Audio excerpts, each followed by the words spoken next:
Hello everyone. The following story happened a few years ago.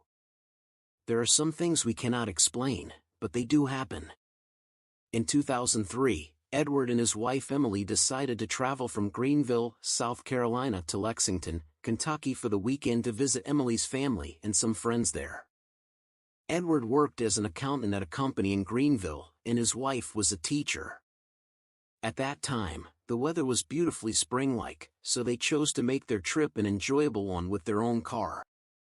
The road between Greenville and Lexington is about 325 miles and takes around 5.5 hours, passing through plains, mountains, towns, and villages on both sides, allowing them to enjoy the scenery and have a good time during the journey. Edward and his wife decided to start their trip after he returned from work on Friday afternoon so that they would begin their holiday morning with Emily's family in Lexington and not waste any holiday time. On Friday afternoon, the last working day of the week, Emily had prepared the travel necessities and luggage and sat waiting for Edward. Edward returned home, had his meal, got his things ready, and they got into the car and set off on their way.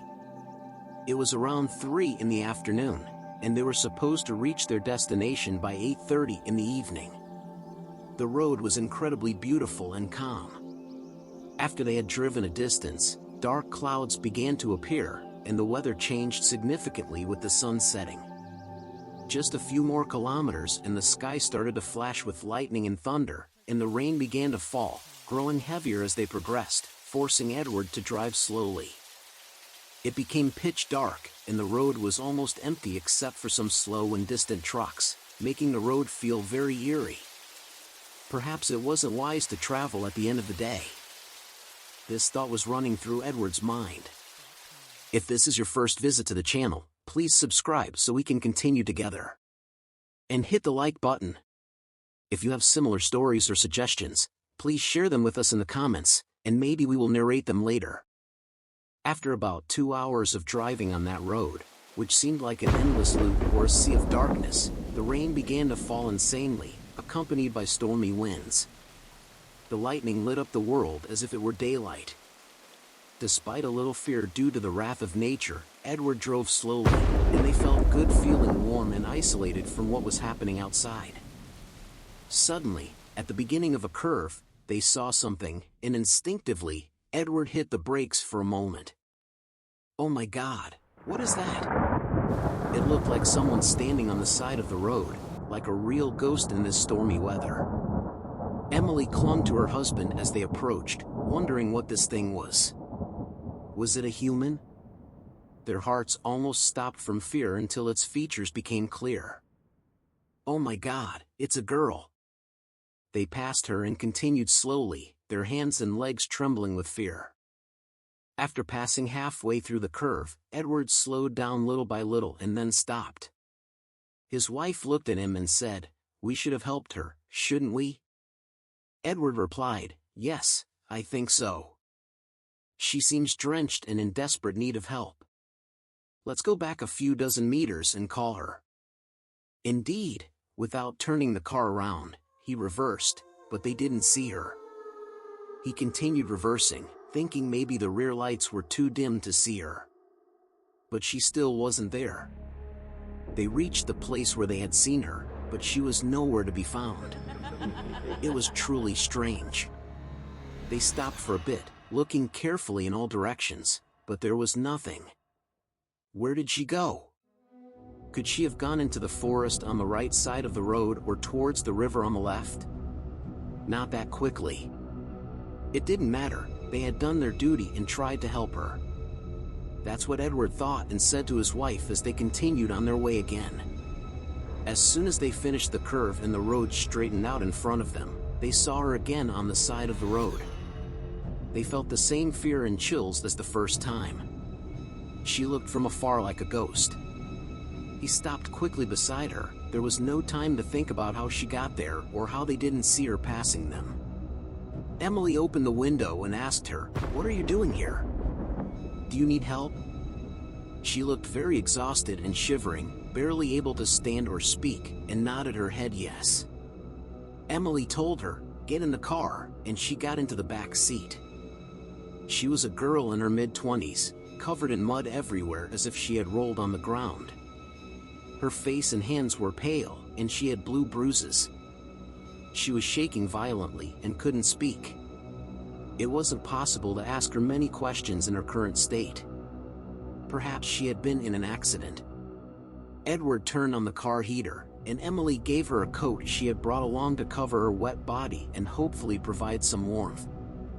Edward looked at her and asked, gesturing with his hand, "Shall we move forward?" She nodded yes, and they continued on their way. Edward and his wife wondered about this strange girl, what had brought her here, as if she had fallen from the sky. They also worried about the condition of the back seat after all the water and mud from the girl. They drove for about half an hour, and it seemed that the girl began to feel warmer and calmed down a bit. Emily turned to her and asked, "How are you feeling now?" She didn't speak, she just looked at Emily silently.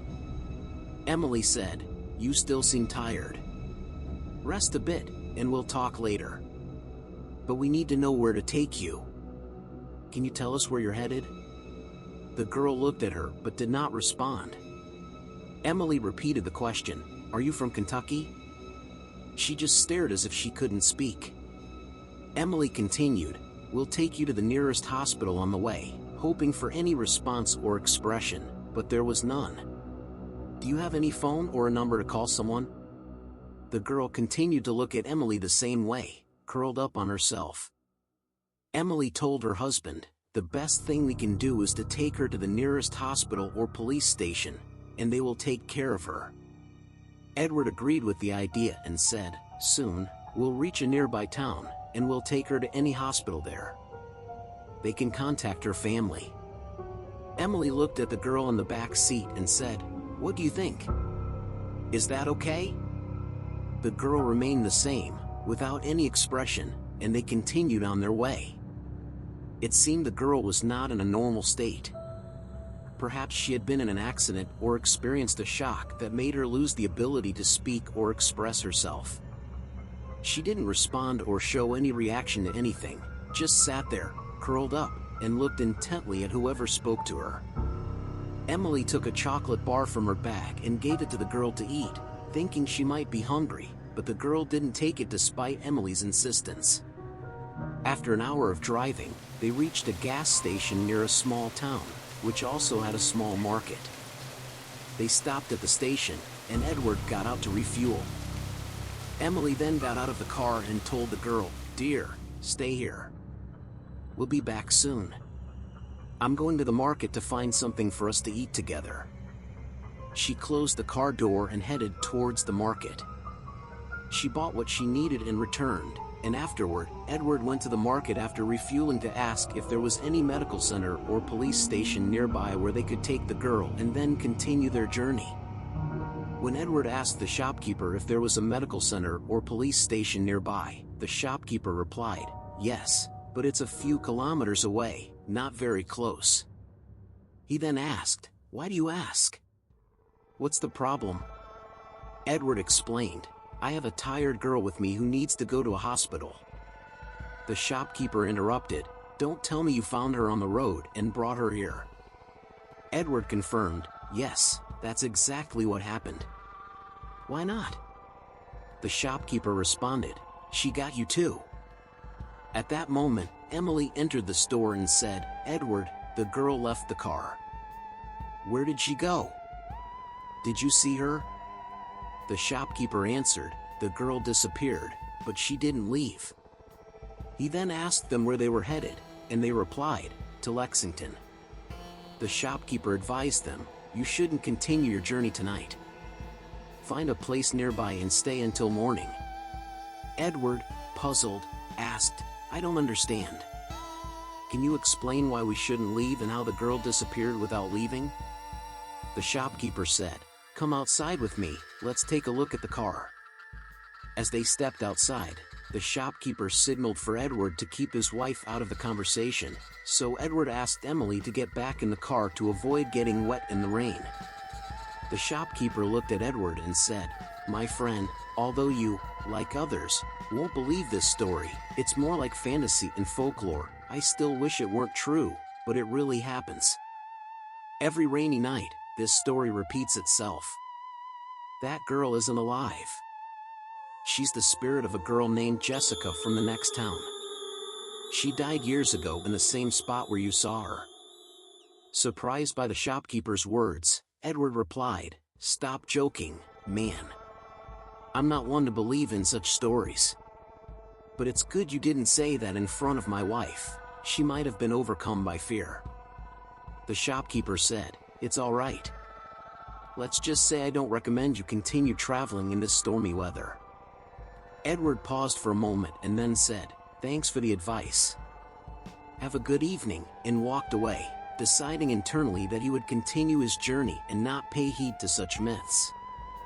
He remembered to check the back seat and see its condition after the girl had soaked it with water and mud.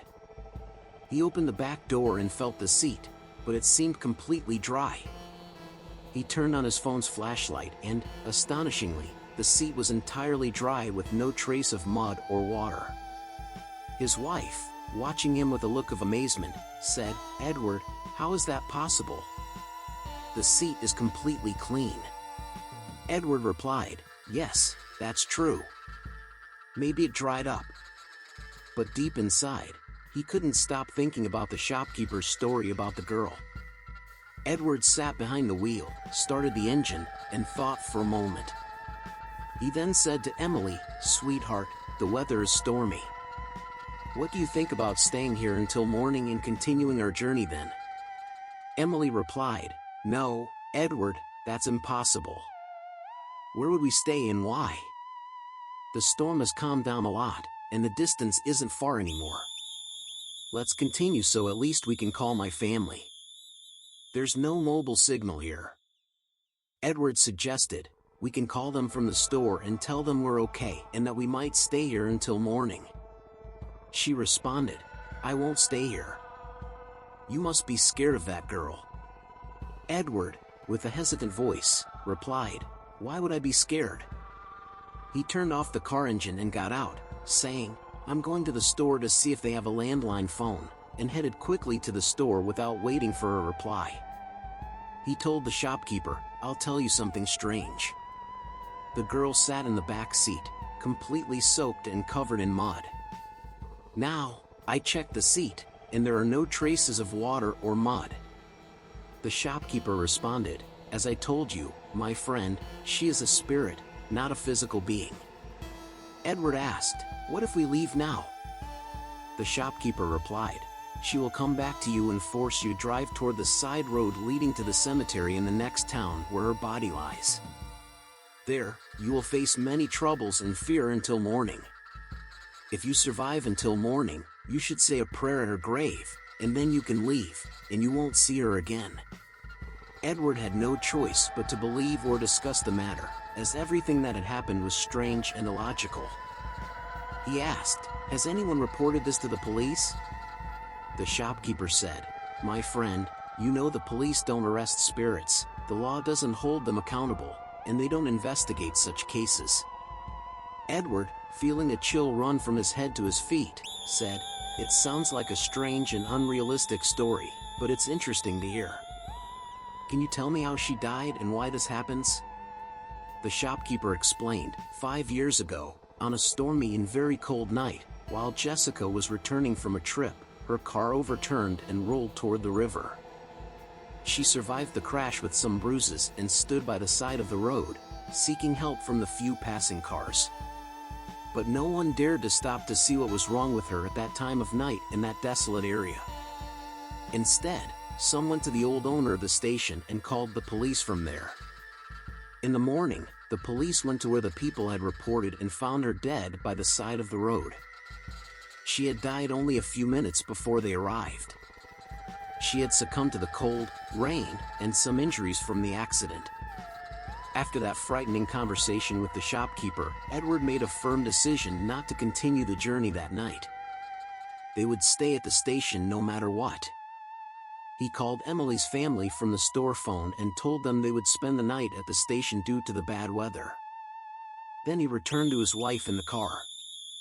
He said to her, "My dear Emily, I called your family and told them that we will come to them tomorrow due to the stormy weather, so please don't make it difficult for me and agree to stay here until morning." Emily responded unexpectedly, saying, "I also no longer want to leave at this time. I have thought carefully about what happened to us today. We will stay here until morning. Do you know, dear Edward, that my coat remained with the girl? But that's not important, maybe she needs it more than I do." Edward replied, "No problem, dear, I will buy you another one." Both of them tried to avoid talking about the strange things they encountered that day and focused on positive and pleasant topics. They stayed in their car until morning. In the morning, the rain had subsided a little. Edward said to his wife, "Dear, stay here. I will go to greet the store owner and then we will leave." He went to the store owner and asked him if it was okay to continue their journey or if he really needed to go to the cemetery. The store owner told him that since she appeared to them, they must go and pray at the girl's grave to ensure she doesn't appear to him again and to avoid future troubles.